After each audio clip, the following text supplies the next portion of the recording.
All right, hello. So today we're going to be talking about World War One, and we're going to be talking about the home front of World War One in the U.S. So when I talk about home front, I mean what's going on inside the country during the war, and especially when it comes to the U.S. because during World War One, our soldiers are fighting thousands of miles away. So unlike in Europe, where sometimes the war is knocking on the very doors of the citizens in different countries like in France and in Germany. In the United States, we don't have that. So our home front is a very different situation than the soldiers fighting. And we still, though, are expecting our American citizens on the home front to be supporting the war effort. And so that's exactly what we're going to be talking about today. What was going on at home during World War One. And we're also going to kind of recap how the US gets involved in World War One as well. So for your homework, you were supposed to look at the reasons why the US joins the war. And there are three main reasons for why the US joins World War One. Because remember, we wanted to stay neutral. The US did not want to get involved in the war. We were trading with the the nations at war, mainly with the Allied powers, so mainly with Britain and France. But we were trying to get super involved. But some things happen that make the United States kind of have to change their mind and join the war. So the first thing that happens is unrestricted submarine warfare. And it's exactly what it sounds like. So it really looks like this big long phrase, but unrestricted, meaning there's no rules, submarine warfare. So we have submarines going around and basically attacking any ship that they want to.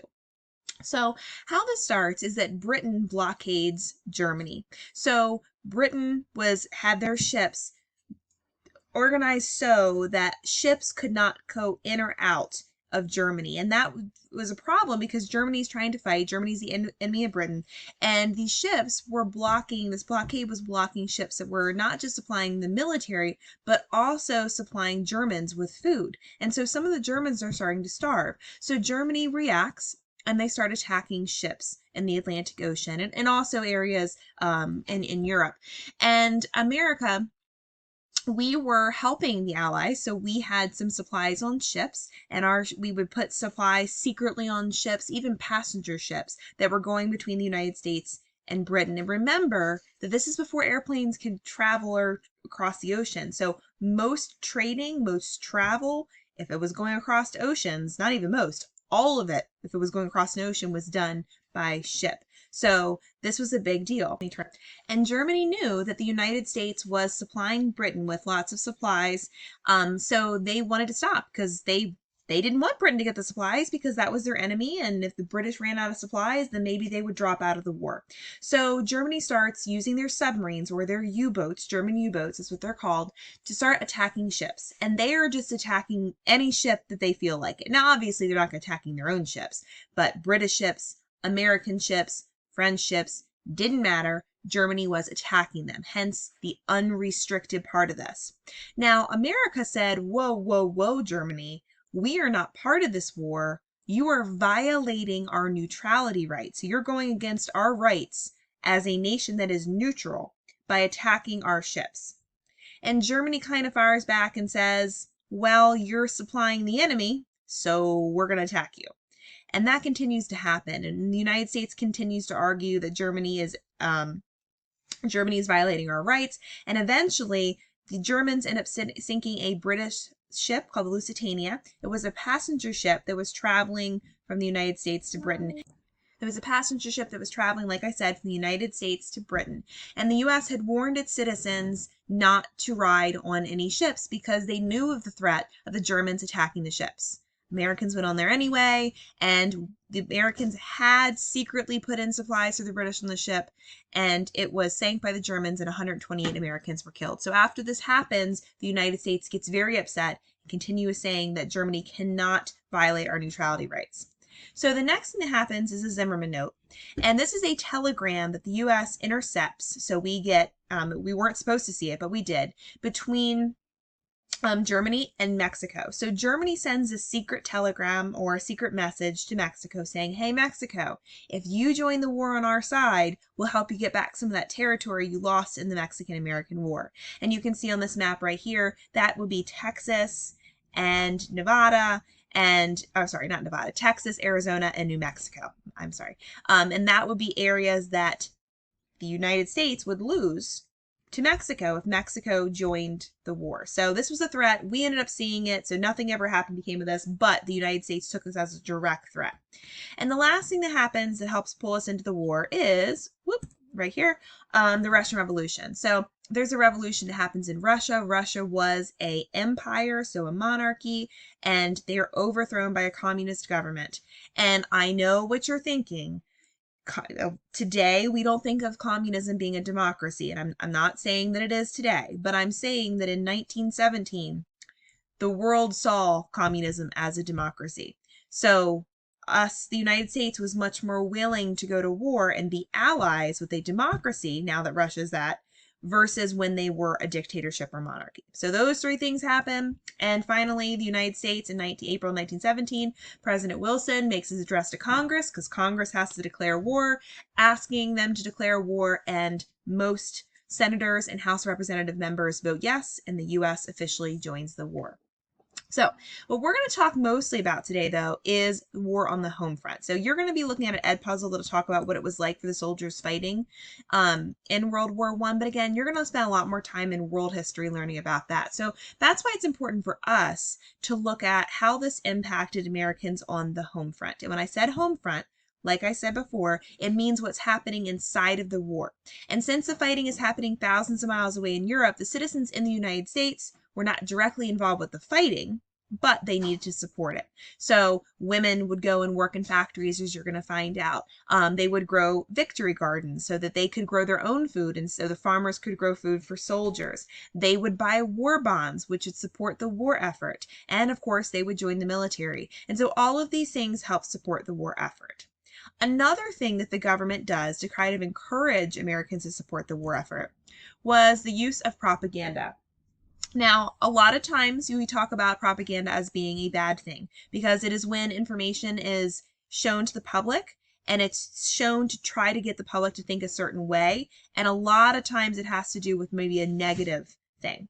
Propaganda can be negative, but sometimes it's just trying to get you to think a certain way that's not necessarily bad. Like you can see this one over here. It's a little boy trying to get people to plant a garden. Like, that's not a bad thing. Or trying to get people to make socks. Again, not a terrible thing. But it can sometimes be a little bit negative. And you can see here in this image, Destroy the Mad Brute. They're talking about the Germans and the Kaiser. That's what his hat says, which is the king of the Germans at that point, trying to save, the helpless people of Europe. So Americans need to go and join. So propaganda can be bad, but it can also just be used to send a message. So we're going to be looking at some pieces of propaganda, and I want you to think about how they really do influence people to think a certain way.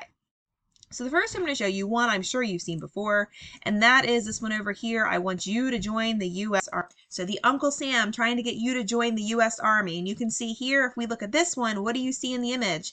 We see Uncle Sam pointing and looking directly at you. What message is it trying to sell?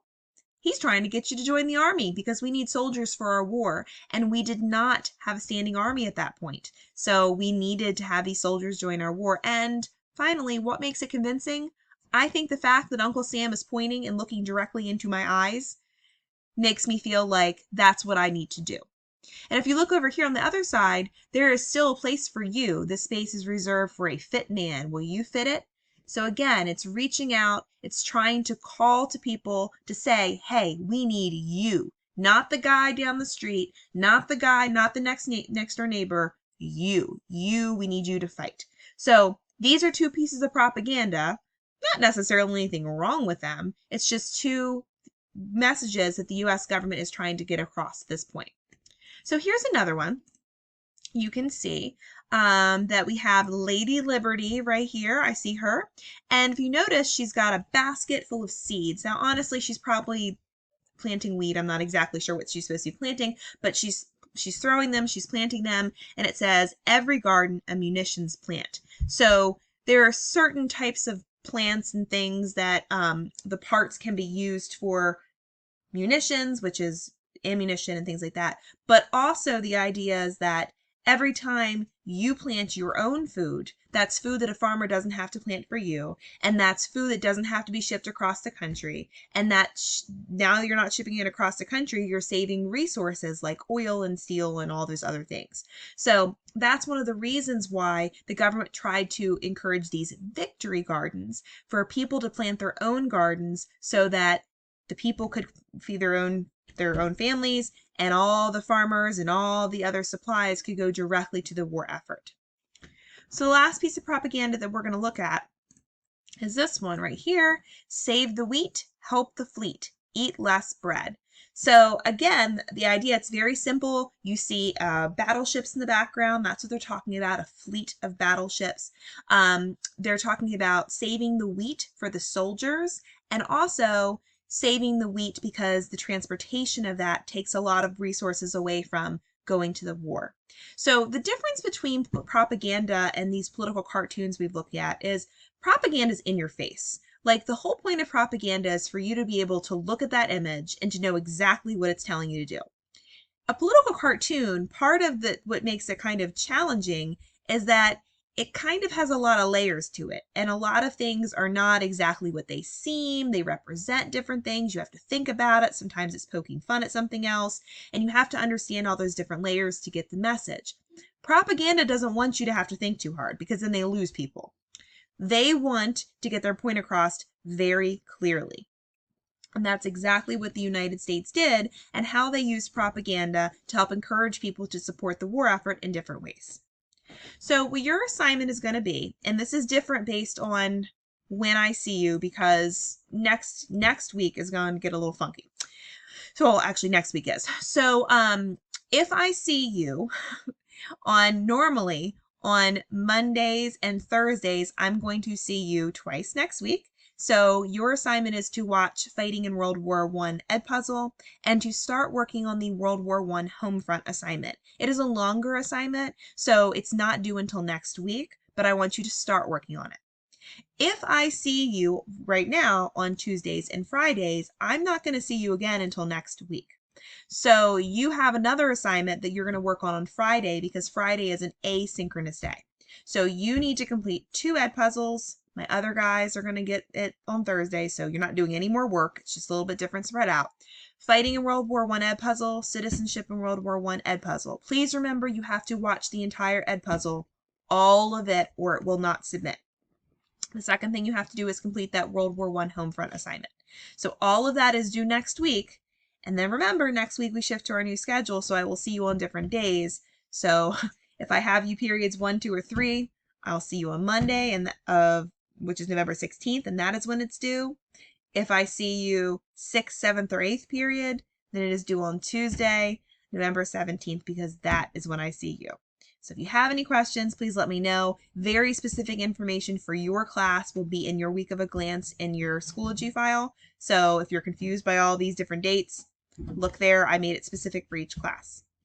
All right, when we get back together, we will start talking about really how the war kind of comes to a close, and then we'll be getting ready for our test, which will be November 23rd. Have a great rest of your day. See you guys later.